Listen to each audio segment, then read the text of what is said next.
Hello, in today's video I'm gonna tell you how to change alternator and AC belts for Suzuki Wagon R Plus 1.3 engine equipped with VVT. So I'm gonna be basic at this, so just easy thing. Ignore this ECU for LPG. If you don't have that, it doesn't matter.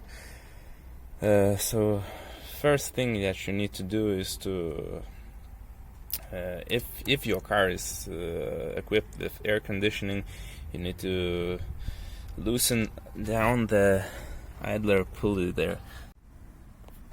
So there is an idler pulley down there, like here, the small one down there. Yeah, it's there.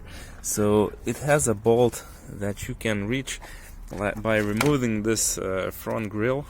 I had an option with no piece here, so basically what you can do is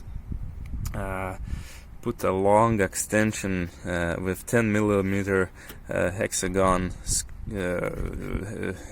head for a screw there, and you can kind of reach it there. If you have that bendy thing for unscrewing things, that might help. So you can remove this grill and just stuff it in there, and you will see that bolt. Just unscrew that.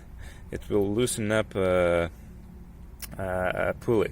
And yeah, and for loosen up the pulley, you need to unscrew the actual pulley.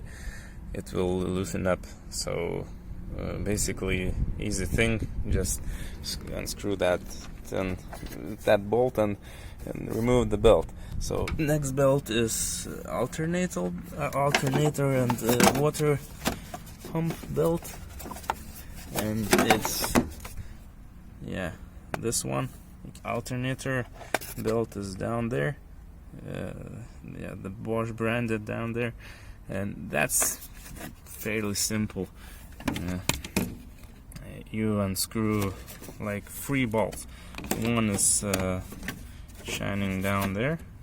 Yep, that's you unscrew that. Then you need to unscrew the tensioning bolt. Yep, let's see. Yeah, where's my finger? Down this one, and then in the other side, beneath the car, you will see 8mm Allen screw. So unscrew that, and the alternator will come loose, and you can adjust it and whatever. Take out the belt and do in that way to tension the belt. So that's kind of easy, just not too much space to work out. The worst thing is that idler pulley. So Thursday I started to do like hard work, but the easiest thing is through this hole down there. You just put it there, and that's it. So thank you for watching my video, and goodbye.